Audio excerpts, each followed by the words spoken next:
बिस्मिल्लाहिर्रहमानिर्रहीम। अस्सलाम वालेकुम माय डियर स्टूडेंट्स। आज हम पढ़ेंगे पीएच एंड सबस्ट्रेट कंसंट्रेशन। इससे पहले हमने पढ़ा था टेम्परेचर, क्योंकि हमारे पास जो factor affecting the rate of enzyme action, हमारी बुक में हमारे पास 3 फैक्टर है, ठीक है, जो एंजाइम एक्टिविटी को क्या करते हैं, अफेक्ट करते हैं, या एक्टिवेट करते हैं या इनहिबिट करते हैं। मतलब ये है या तेज़ करते हैं या इसको स्लो करते हैं। पीएच की तरफ हम आते हैं। सो पीएच बेसिकली हमारे पास ये जर्मन लफ्ज़ है और ये जर्मन लफ्ज़ से निकले पोटेंस विच मीन पावर, और एच का मतलब hydrogen. It's mean that power of hydrogen. First time 1909 में सोरेनसन ने इस्तेमाल किया था इस वर्ड को। पीएच हमारे पास क्या चीज़ है। अब इस एंजाइम में इसके क्या रूल है एंजाइमेटिक रिएक्शन में। तो पीएच हमारे पास बेसिकली जब हम मालूम करते हैं, हम इससे ये करते हैं कि हमारे पास ये चीज़ एसिडिक है, बेस है या न्यूट्रल है। हमारे पास एक स्केल होता है, ठीक है। पीएच पेपर के ज़रिए हम मालूम कर सकते हैं कि हमारे पास ये चीज़ एसिडिक है या बेस है। हमारे पास जो स्केल है 1 से लेकर 6 तक, ये हमारे पास होता है क्या, एसिडिक। इसको एसिडिक मीडियम भी कहते हैं। 7 हमारे पास होता है न्यूट्रल, और 8 से 14 तक हमारे पास होते हैं अल्कलाइन।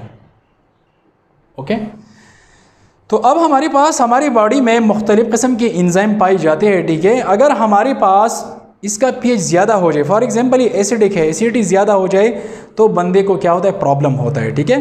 तो पीएच हमारे पास बेसिकली, हम सबसे पहले आते हैं कि हमारी बॉडी कौन सी पीएच पे अच्छा काम करते हैं, ठीक है। हर एंजाइम के लिए एक मुख्तलिफ पीएच होता है, ठीक है। तो हम आते हैं सबसे पहले टॉपिक ऑप्टिमम पीएच की तरफ। ऑप्टिमम का मतलब ये है हमारे पास जो है ये हमारे पास बेस्ट पीएच होता है, ठीक है। जिस तरह हमने ऑप्टिमम टेम्परेचर के बारे में कहा था, तो ऑप्टिमम टेम्परेचर का मतलब ये था कि हमारे पास नॉर्मल टेम्परेचर, बेस्ट टेम्परेचर जिस पर एंजाइम जो रिएक्शन करता है, एंजाइमेटिक रिएक्शन जो होता है वो हमारे पास क्या होता है, बेस्ट होता है, ठीक है, ज़बरदस्त काम करता है। All enzyme work at their maximum rate at a narrow range of pH is called optimum pH। मतलब यह है कि हमारे पास हर एंजाइम जो है अब मुख्तलिफ pH पे काम करेगा। फॉर एग्जांपल हमारे पास जो है एंजाइम है पेप्सिन, तो ये पेप्सिन हमारे पास लो pH पे काम करते हैं, और ये किधर होते हैं, स्टमक में। और ये कौन सी pH पे काम करते हैं, लो pH। इसका pH कितना है, 2। तो मतलब हमारे पास जो मैदे में, ठीक है, जो एंजाइम है, ठीक है, स्टमक में जो पेप्सिन एंजाइम पाया जाता है उसका जो नेचर है वो क्या है, वो एसिडिक है, ठीक है, क्योंकि इसका पीएच क्या है, लोअर है। अगर हमारे पास पीएच ज़्यादा हो जाए तो हमारे मैदे में एसिडिटी ज़्यादा हो जाता है, बंदे को बहुत ज़्यादा प्रॉब्लम होती है, ठीक है।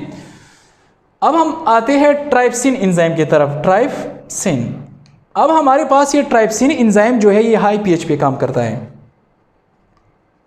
हाई पीएच हमारे पास कितना है, 8। अब हमारे पास जो ह्यूमन ब्लड है वो न्यूट्रल पे काम करते हैं, 7.4 पे, ठीक है। अब हमारे पास जो हमारा फॉर एग्जांपल सलाइवा है, इसका पीएच 7 है, ठीक है। तो अब हमारे पास जो है हर एंजाइम्स जो होता है, ठीक है, उसके लिए मुख्तलिफ पीएच होता है। अब हमारे पास पीएच पे इफेक्ट करते हैं। अगर हमारे पास पीएच ऑप्टिमम है, नॉर्मल है, तो एंजाइम बेस्ट काम करेगा।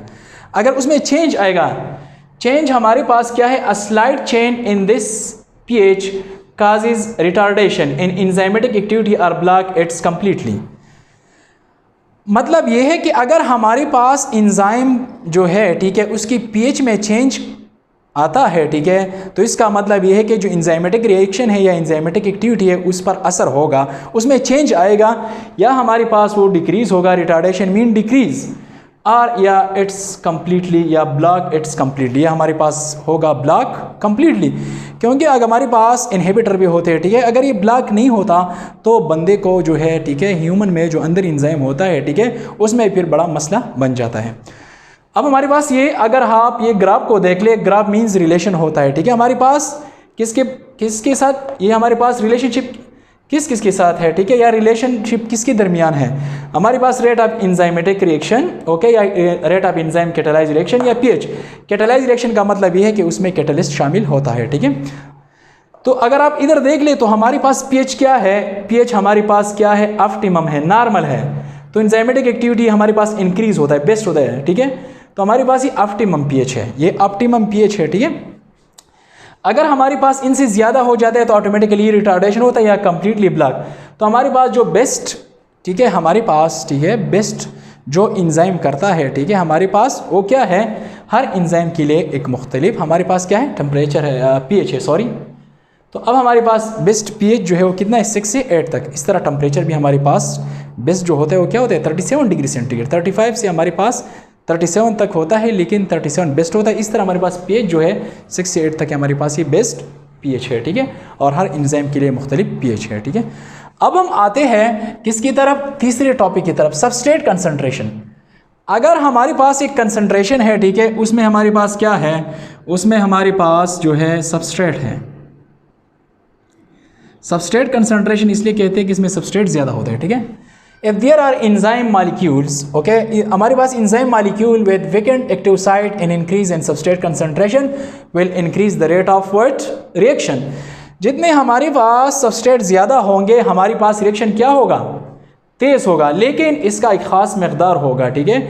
अब हमारे पास जब ये सारी सबस्ट्रेट जो है, ठीक है, हमारे पास क्या हो जाए, ये ऑक्युपाइड हो जाए, ठीक है, एक्टिव साइट इनके साथ अटैच हो जाए, ठीक है, तो हमारे पास एक पॉइंट आता है जिसको कहते हैं saturation of active sites. If the enzyme concentration keep constant, अगर हमारे पास कंसंट्रेशन में हम सबस्ट्रेट ज़्यादा कर ले और इंजाइम हमारे पास क्या कर दे, हम कांस्टेंट ले ले, ठीक है।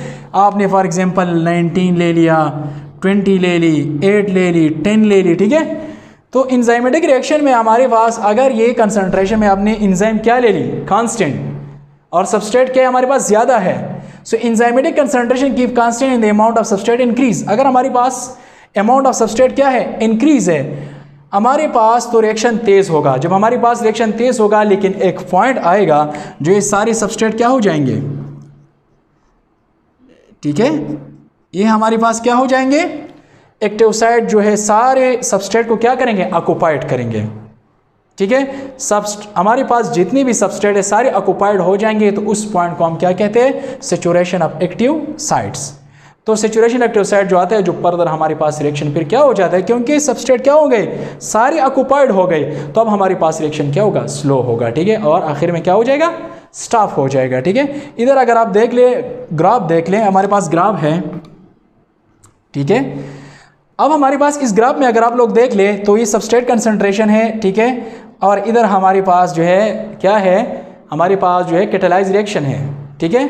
जिस तरह आप लोगों ने rate of enzyme catalyse reaction, और हमारे पास rate of enzyme catalyse reaction है। इधर अगर आप देख ले हमारे पास सारे आर एक्टिव साइट जो है आर नॉट ऑक्युपाइड, हमारे पास इधर सारे एक्टिव साइट ऑक्युपाइड नहीं है, ठीक है। तो इसलिए हमारे पास रिएक्शन क्या तेज़ हो रहा है, एक पॉइंट आ जाता है जिसके बाद हमारे पास क्या हो जाता है, सेचुरेशन आकर आता है, ठीक है, या सेचुरेशन वाक़या होता है। तो सेचुरेशन ऑफ एक्टिव साइट का मतलब ये है कि हमारे पास जितने भी सबस्ट्रेट है वो सारे क्या हो गए, ऑक्युपाइड हो गए, फुल हो गए। इसके बाद अगर आप इस ग्राफ को देख ले तो हमारे पास रिएक्शन क्या हो जाता है, डिक्रीज हो जाता है, फिर कंप्लीटली क्या हो जाता है, ब्लॉक हो जाता है। फॉर एग्जाम्पल आपके पास वैन है या कार है, इसमें कितने बंदे आते हैं, फॉर एग्जांपल 5 बंदे आते हैं या 6 बंदे आते हैं, तो फॉर एग्जांपल जितनी सीट्स हैं, तो इन सीट्स से ज़्यादा आप जो है जितने बंदे इधर बैठेंगे, ठीक है। अब हमारे पास जो है, क्योंकि ये सीट्स जो है हम फॉर एग्जांपल क्या ले लें, ठीक है, हमारे पास इस सीट्स जो है, ठीक है, इसमें 5-6 बंदे बैठ सकते हैं, ठीक है। तो सारे बंदे बैठ के हमारे पास मतलब ये कि सबस्ट्रेट सारे क्या हो गए, ऑक्युपाइड हो गए।